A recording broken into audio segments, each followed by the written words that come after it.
और एक जीव ने कहा है कि भैया बड़ा इंपॉर्टेंट टॉपिक है, आप थोड़ा सा बता देना कि आत्मा के कौन से 6 शरीर होते हैं। तो डीप में तो नहीं जाएँगे, ऊपर-ऊपर से चर्चा कर लेते हैं। फिर आप यहाँ पे जो क्वेश्चन्स है वो ले लेते हैं। तो आत्मा की जो सूरत है, वो 6 शरीरों में घूमती रहती है या 5 शरीरों में घूमती रहती है, जो हमने पहले भी चर्चा करी है। एक तो हमारा स्थूल है, फिज़िकल बॉडी। हम सबकी श्रुति फिज़िकल बॉडी में ही 90% लोगों की शरीर में ही रहती है, जिसको जागृत अवस्था कहते हैं। दूसरा सूक्ष्म, जिसको स्वप्न अवस्था भी कहते हैं, सूक्ष्म शरीर। तीसरा कारण शरीर, जिसको सुषुप्ति भी कहते हैं, या अनकॉन्शियस बेहोशी की अवस्था। उसके बाद आता है महाकारण, महाकारण शरीर, जो कि तुरीय है। उसके बाद आता है हंस, हंस शरीर, वो तुरीयातीत मतलब तुरीया के भी पार। और गुरु महाराज ने इसके भी आगे बताया है कैवल्य, कैवल्य श्रुति या कैवल्य, जिसको सिर्फ स्वरूप कहते हैं, जो कि हम सबका परम उद्देश्य भी है। लेकिन हम सबकी सूरत संसार में ही है, हम सब दुख सुख में ही उलझे हैं।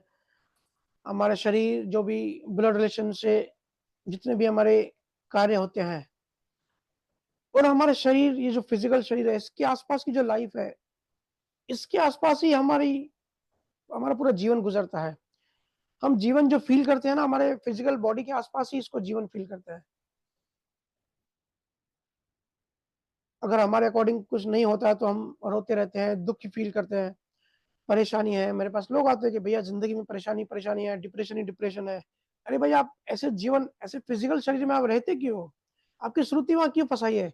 आगे भी तो बढ़ो, आगे उससे बड़ी दुनिया है। ये तो बहुत छोटी दुनिया है जो आपको दिखती है शरीर में। देखो भाई, मैं समझता हूँ डिफिकल्ट है, लेकिन कभी मन खराब हो, मन खराब होगा, मन की रोज दशा बदलती रहती है, पर चिंता मत करो, बस उसको उस समय गुजरने दो। लाइफ वहां खत्म नहीं होती। जैसे मौसम बदलते रहते हैं ना, प्रकृति के हिसाब से हर कंट्री के अलग अलग मौसम होते हैं, देखो। लेकिन मौसम बदलते रहते हैं क्योंकि धरती घूमती रहती है अपने एक्सिस पे भी, और ऑर्बिट करती है सूर्य को भी, और सूर्य भी ऑर्बिट करता है गैलेक्सी को। ये हम पहले चर्चा कर चुके हैं। तो ठंड में आप ब्लैंकेट पहनते हो, जब गर्मी आती है तो कुछ ना कुछ ठंडा सॉल्यूशन करते हो। तो कुछ ना कुछ सॉल्यूशन करते रहते हो ना, बैठ थोड़ी जाते हो, समय को गुजरने देते हो। सुख आएगा, दुख आएगा, बीमारी आएंगी, बीमारियां जाएंगी, ये सब चलते रहने दो, ये सब शरीर के धर्म है। इससे कोई नहीं बच सकता। आप अपनी श्रुति इसके बियॉन्ड करो। अब गुरु ने ड्राइव करना सिखा दिया है, एक बार ड्राइव करना गुरु ने सिखा दिया। अब रास्ते पे, अब रास्ते खराब है या रास्ते अच्छे हैं, रास्ते में गड्ढे हैं, अगर आपने गुरु से सीख अच्छे से ली होगी, तो आप कॉन्फिडेंस से खराब रोड पे भी गाड़ी चला सकते हो। गुरु ने आपको नियम बता दिए, बस नियम नहीं तोड़ना है। पुराने कर्म खत्म करने हैं, भजन सुमरन से क्रियावन कर्म डिलीट करने हैं, नए कर्म नहीं बनाने हैं। नए कर्म नहीं बनाने का मतलब भाव नहीं करना है। इस तरीके से जीवन की गाड़ी को ड्राइव करना सीखो। या गुरु ने तैरना सिखा दिया, अब आप किसी भी समुद्र में तैर सकते हो। किसी भी बड़ी से बड़ी खराब सिचुएशन आ गई, आप उसको डील कर सकते हो। सिर्फ ये कुछ नियम, कुछ सिद्धांत अगर आप ये याद रखोगे और भजन सिमरन करके अपनी श्रुति को आगे बढ़ाओगे, कोई भी तकलीफ हो, स्टिल रहो, शांत रहो, मौन रहो, रिएक्ट मत करो, बस समय को गुजरने दो, अपने आप सब चीजें सेटल हो जाएंगी। यहाँ सब हार जीत में पड़े हुए हैं। यहाँ हारा हुआ भी हारा है और जीता हुआ भी हारा है। जो जीतता है उसको ज्यादा चिंता होती है, क्योंकि उसको जीती हुई बाजी को मेंटेन रखना पड़ता है, तो उसको ज्यादा चिंता, ज्यादा फिक्र होती है। हारा तो एक बार हार के छोड़ देगा, लेकिन जीते हुए को ज्यादा टेंशन होती है कि अब इस चीज को मेंटेन रखना है, तो वो ज्यादा बेचैन होता है। स्थूल शरीर से अपनी श्रुति को निकाल के आगे बढ़ाओ। जो हम भजन सुमरन एक एक स्थान क्रॉस करते हैं, उस तरीके से श्रुति आगे बढ़ती है। लेकिन हमारी जो ऊर्जा है सिर्फ स्थूल शरीर में ही, देहाध्यास में ही खत्म होती है। हमारे शरीर के साथ अच्छा हुआ तो हम खुश होते हैं, हमारे शरीर के साथ बुरा हुआ या हमारे मैं के साथ बुरा हुआ तो बड़ा हमको खराब लगता है। श्रुति के लेवल्स को समझो। राजा जनक को विदेही कहते हैं, तो ऐसा थोड़ी था कि वो शरीर में नहीं था, उसकी श्रुति शरीर में नहीं थी, मतलब फिजिकल शरीर में नहीं थी। गुरु गोरखनाथ था, उसकी भी श्रुति महाकारण तक थी, मतलब तुरिया से भी आगे तुर्यातीत अवस्था में था। हालांकि कबीर साहब गुरु महाराज ने इसके आगे की भी अवस्था बताई है, लेकिन इनकी भी अवस्था काफी ऊंची थी, तुर्यातीत में थे, ये फिजिकल शरीर में नहीं थे। तो ऐसा नहीं कि राजा जनक फिजिकल शरीर में होके भी नहीं था, लेकिन हम नहीं कर सकते, हम भी राजा जनक जैसी जिंदगी जी सकते हैं, कोई बड़ी रॉकेट साइंस नहीं है। कबीर साहब कहते हैं, सूरत फंसी संसार में जासे पड़ गई दूर, सूरत बांध स्थिर करो, आठों पहर हुजूर। आठों पहरों मतलब 24 घंटे श्रुति को केवल्य में स्थिर करो। जैसे कामी इंसान होता है ना, गुरु महाराज ने विठल और समान ने एग्जाम्पल लिया है, जैसे कामी इंसान की श्रुति ध्यान पूरा काम में ही लगा रहता है, हमेशा स्त्रियों के बारे में वो सोचता रहता है, ऐसे सत्य के खोजी की सूरत हमेशा शब्द में लगी रहनी चाहिए, हमेशा नियक्षर में लगी रहनी चाहिए, हमेशा केवल्य में लगी होनी चाहिए।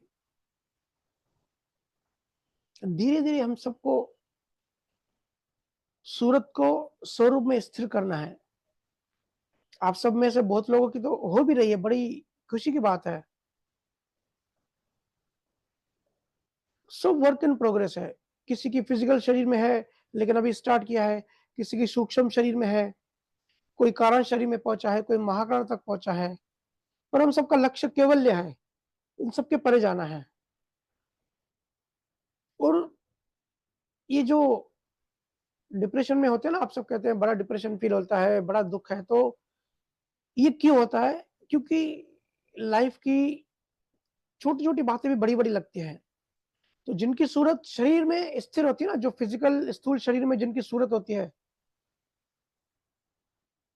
उनको छोटी छोटी बातें या छोटे छोटे मुद्दे भी बड़े बड़े लगेंगे, इसलिए वो हमेशा डिप्रेस रहते हैं। और जो महाकारण से आगे चला गया, वो छोटे मोटे मुद्दों पे उनका ध्यान भी नहीं होता। ठीक है भाई, let go, let go is the मंत्र। ठीक है, हो गया सो हो गया, अभी आगे बढ़ो। और सूक्ष्म में जैसे मेरी उनसे चर्चा हो रही थी कि जो कोमा में होता है, तो जो व्यक्ति कोमा में होता है ना, वो सूक्ष्म शरीर में होता है, मतलब कोमा में गया इंसान भी सपने देखता है। आज शायद मेडिकल साइंस को उसका पता नहीं है, लेकिन फ्यूचर में पता पड़ा, लेकिन वो उस समय सूक्ष्म शरीर में होता है, उसकी श्रुति जब मारती रहती है।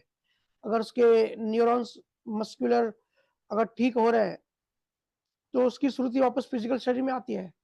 अगर गड़बड़ है, नहीं आ पा रही है, तो सूक्ष्म शरीर में ही सपनों की दुनिया में होता है, जो इंसान कोमा में होता है। तो ये जो है अलग अलग शरीर है जिसमें हमारी श्रुति यात्रा करती रहती है, ट्रेवल करती रहती है।